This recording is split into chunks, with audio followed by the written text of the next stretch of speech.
Good evening makosana tikulanda chigawo cha madzulo pano pampanje tikupa kuti ambiri tafika kuchoka to kumene timathamanga ndi cholinga choti moyo ukhale kupita tsiku ndi tsiku ena bet dakali chigawo cha kumadzulo kuthamanga ndi cholinga choti zina ndi zina zikhale zikusintha makosana tikatsatira bwino bwino nkhani khuza ndi ziwawa zimene zikuchitika ku dziko la South Africa mwachidule kungoti xenophobia nzika za maiko ochuluka kuphatikizapo amalawi alito mmakampo kufuna boma komanso anthu akufuna kwabwino kuti awathandize ndi cholinga choti azibwerera kumudzi ku Malawi andi kuyamba mwezi wa Juni taona ndithu kuti aboma komanso anthu akufuna kwabwino akhala kuthandiza ntchito imene yosamusa amalawi kuti azibwerera kumudzi ku Malawi repatriation ya voluntary ndiso potengera latest update kuchoka to kuboma kumeneko achaponda amafotokoza ku parliament koza mtundu wa Malawi kuti amalawi over 30,000 ndi amene abwerera kumudzi ku Malawi ndondomeko imene aboma komanso anthu akufuna kwabwino akuthandiza kuti amalawi amenewa azibwerera kumudzi ku Malawi enaso mazakamba zoti ali stranded Mozambique anthu oti ndiopitirira 700 enaso ndi kuti ali makampo osiyanasiyana ena asali makampo angokhala malo osiyanasiyana oti ali stranded andino potenga ndi Justin Saidi omwe ndi mlembi mkulu ku ofesi ya mtsogoleri wa dziko komanso nduna akunena kuti padakali pano pande kuti alibe accurate data ya amalawi omwe ali stranded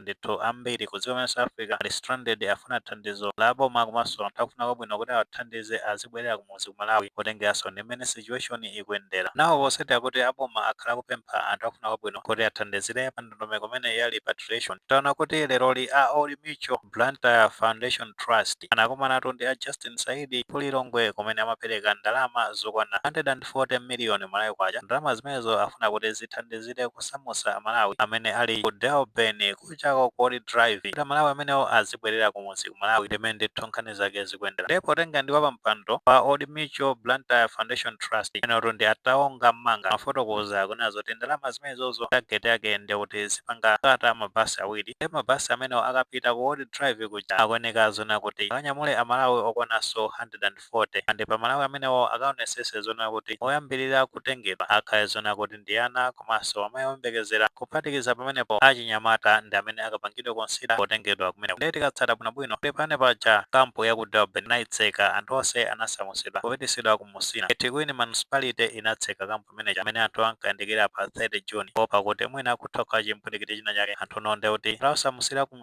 atasamusira ku Musina naona kuti recently kumeneko ku Durban popita Matasburg Kodi Drive ndikuti so amalawi ochuluka maso anthu amaiko osiyanasiyana anayambanso kusonkhana kumeneko ngakhale kuti amalesedwa ano anthu akhala akusonkhana pamenepa pofuna kuti anthu akufuna kwabwino maso aboma akhale owasamusa pamenepa nkumapita kumudzi ku Malawi ambiri ndithu mabwana awo mawatenga kukasiya kumenekoko maso ena amene amapeza mayendedwe mangonyamuka kupita kumeneko ngatino kumene kuli pafupi limene ndithu nkhani zake zimakhala zikuyendera napo posatira zimenezi pamene taona kuti nkaya amene wa Old Mutual after ataona kuti anthu akuvutika kumeneko kuja patu kunena zona kunja kumazisira osati masewe ndewe kani imagine imene kuzizirira anthu no agona pa mphepo ana chani chifukwa pali consideration ngati imene mutha kunaso kafuteja kamwana kamene kabadwa ku dziko South Africa pano chifukwa cha xenophobia maso poti makolo ake ndoti onse ndi ku Malawi apapa ndi kuti akubwerera kumudzi ku Malawi taona kafuteja kamene kena palipiteni nkhani. Was it hard to sleep out in the here yesterday? Yes, it was so hard. And I couldn't even imagine the cold weather, and I really wanted like to vomit, and I told my mother and dad, and I was like, can I have a blanket? And there was no blanket. It was so hard sleeping at night without any blanket or food. Is this you had no blanket and no food? Yes. I wish I could go home and rest my head, because staying in the cold night, don't have food, nothing at all. And it's so terrible. Chabwino taona pamene pokumasona pa kudondola kwa mwana kuti no basi abwerera kumudzi ku Malawi kale anabadwa ku dziko la South Africa komano ndi kuti akungwena kubwerera kumudzi ku Malawi kutenganso ndi nkhanza zimene akumana nazo ku dziko limene la South Africa. Ena ndaja tinaona kuti anapangidwa abandon ku dziko la Zimbabwe andi abasi chani amalira atu kuti ana stranded ofuna thandizo kuti no anyamuka azibwerera kumudzi ku Malawi tatento neko kafuteja kana kuti wile nkhani.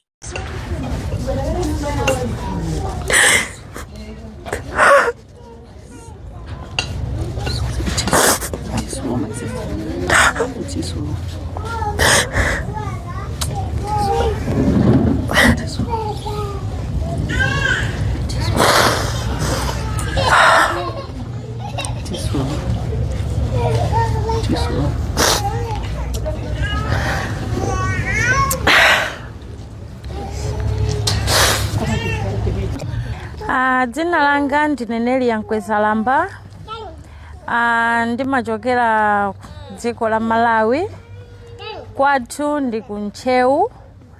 Ndinapita ku South Africa kumene timakhala, ndiye chifukwa cha ziwawa zimene zilipo ku South Africa tinaganiza zobwerera kumudzi. Titamva zokuti dziko lathu lathandiza dziko la Malawi kuti akutenga anthu kuwapitisa kumudzi kwathu, ifenso tinachiona kuti ndi chanzeru titha kunyamuka kumapitaso kumudzi kwathu. Poona ndi nkhanza zimene timakumana nazo dziko limeneli, takumana ndi nkhanza zinthu zambiri zimene zina zoti sitingathe kufotokoza. Chabwino taona pamene polunkhanizo sakhala bwino. Kamati anthu ali stranded nkhani zake tione ngati zimene zikhanizo sakhala bwino. Nonso magazi a EFF also anapanga post kuti Malawi nake ali stranded kufuna thandizo kuti anthu akufuna kwabwino komanso aboma athe kuwathandiza papanga repatriate kuti no azibwerera kumudzi ku Malawi tengonakonso pafuta chaka kana kuti bwereni nkhani.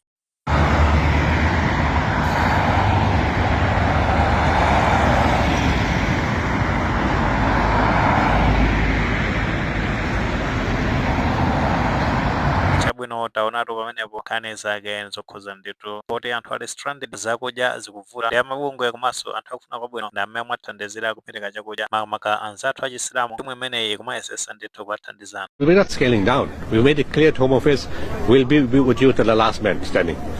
Because these people need the support. And even now, when some centers have closed in other parts of the country, new people have come in, and we have to intervene again. In Durban, in PE, in other places, and in Sedgefield, we have to re-intervene.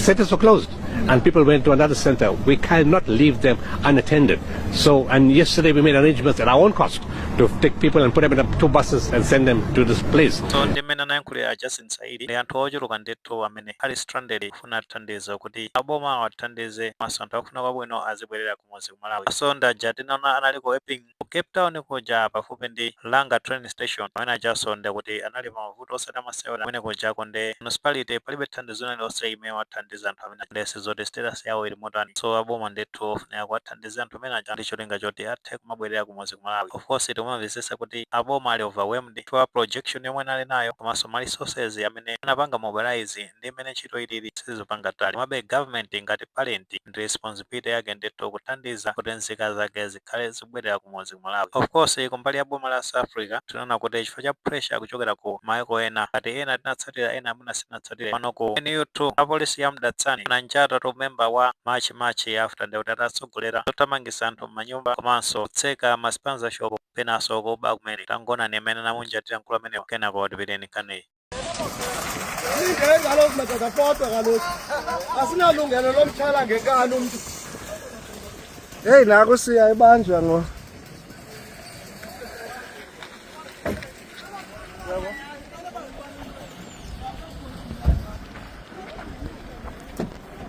Bakubambela ntoni si? Bathi ndiyovalisa lo mjito ligqigambe elantukeni apha elantukeni La container le ibivalwa ngomvulo. Chabwino taona pamenepo nkhani zake amene zinakhalira magaya amene wanda amene makhala kosowesa anthu mtendere m'makwalamo. Ndete pakatsala bwinobwino nkhani imeneyi zikuoneka kuti zikubwesa pressure zikumene South Africa kusatira kuti maubale ake ndi maiko ena ayamba kusayenda bwino. Ambiri tikhulupirira kuti inatsatira makamaka zimene dziko la Ghana lachita paja president wa zikumene South Africa Cyril Ramaphosa ndi timu yawo amafuna apite ku zikumene la Ghana kukambirana ziwiri zitatu komano dziko limene la Ghana lakana kuti president ameneyo Cyril Ramaphosa asapite kumeneko malo mwake akhale kwawo komweko kunena kuti kumene koko akulekerera nzika zawo mapanga chipongwe komanso kupha nzika za maiko ena kuphatikizapo ndi kuti anapha munthu yemwe ndi nzika ya ku Ghana. Nzika imene ya ku Ghana zina ake anali Bahiu Isaki zaka zake zakubadwa zinali 40 ndipo anaphedwa pa 30 June chaka chimene cha 2026 tsiku lija limene kunali demonstrations amachi anaphedwa ku Cape Town. Apo posatira zimenezi agayi za ku Ghana anapanga lodge complaint kudandaula kuti nzika yawo yaphedwa tsiku limene pa 30 June. Pano tinaona kuti Foreign Affairs Minister Lamola wa dziko limene South Africa anakana kuti zimenezo nzabodza munthu ameneyo sanaphedwe tsiku limene aphedwa kwina nkazana kuti pa 29 ine zake zonse zimene zokhuzana ndi onselo zimene zinali kumene zikuona kuti tension ndithu ikula pakati pa dziko limene la Ghana komanso dziko la South Africa. Leti kakumbukira bwinobwino mbuyomu paja magazi amene a dziko la Ghana anapita kudandaula ku African Union kuti itapanga intervene potengeranso ndi zipongwe zimene nzika dziko la South Africa zikuchitira nzika za maiko ena. Komanso tikatsala bwinobwino paja magazi amene amanena zoti apanga renew ma license a kampani zonse za dziko la South Africa zimene zimakhala zipanga mining ku dziko la Ghana. Eno zimamveka zoona kuti Ramaphosa ipopita ku dziko la South Africa afuna mwina akapange negotiate zimene zozo kuti mwina a dziko la Ghana atapanga pool imeneyo kuchoka ku African Union Union pozindikira zona kuti zotsatira zake zili ndi kuthekera kuononga dziko la South Africa komanso kumbali ya chuma ndiye kuti zikhala ngati zavuta pamenepo after ndi kuti akapanga close mining ya company zimenezo dziko la Ghana. Force magazi a dziko la South Africa akumayankhula zawo zozipanga defend kuti Ramaphosa samafuna kupita kumeneko te Ghana yofuna ingopanga host meeting ina yake osati Ramaphosa kupita kumeneko ndi imene akumazipangira defend magazi amene a dziko la South Africa. Kano chilungamo nchonena kuti zinthu ndithu zikwathina magazi amene mbali ya diplomatic komanso ma business kumene kuthekaso ena tinapanga notice kuti khala kukomveka zona kuti timagulu timene timazitcha kuti machi timene timasogozedwa ndi achina Jacinta Zuma komanso ti anthu toduka mito ngati inangizwe mchuno inaphake uthakati kani zimenezo zimenezo kuti magazi amene akupangidwa sponsor ndi dziko la Israeli. Andino Mamaloko Kubai yemwe ndi Minister of Justice anazayankhula masiku apitawo kuloza chala dziko limene la Israeli kuti ndi limene lili behind xenophobia attack imene kuchitika ku dziko la South Africa akuti akukolezera zonsezo ndi kuti ena mwayiwa dziko limene la Israeli ndi amati chifukwa chonena kuti dziko la Israeli likupanga zimene posati kuti magazi amene a dziko la South Africa pajambuyo mu anazasumira dziko la Israeli ku ICJ amene akunena zona kuti International Court of Justice amakapa nkhani zonena kuti dziko la Israeli maphwanya wa anthu aku Palestina ndi akuti pazifukwa zimenezo magazi a Israeli ati mbuyo mu anazayankhula kunena zona kuti aonesesa zona apanga chotheka chilichonse kuthana ndi dziko la South Africa ndi imene anayankhulira anthu amene nawo posati zimene magazi a Israeli atazaona no zimene ayankhula Mamaloko Kubai nawonso anahita back ndipo tenga ndi Minister of Foreign Affairs ku dziko limene la Israeli amene wato ndi Gideon Saar azalemba pa X koma leno na Twitter nazona kuti dziko limene la South Africa limakhala pasogolo panga lecture nkhani zokhuza ndi maufulu anthu komano iwonso ndi kuti ndi amene pasogolo pa nkhani yokhuza ndi xenophobia akuti noto ali busy kupanga chipongwe ma fellow Africans komweno akwaphwanya maufulu osiyanasiyana akuphatikiza panepo kumaphaso anthu amene ndi anampanga tagi Mamaloko Kubai Justice Minister wa dziko limene la South Africa kunena zona kuti dziko lawo limene amati ndi Rainbow Nation bwanji akulolera kuti anthu azipangira zipongwe ngati zimene zichonsecho iwo amakhala busy kumapanga preaching nkhani yokhuza ndi maufulu anthu bwanji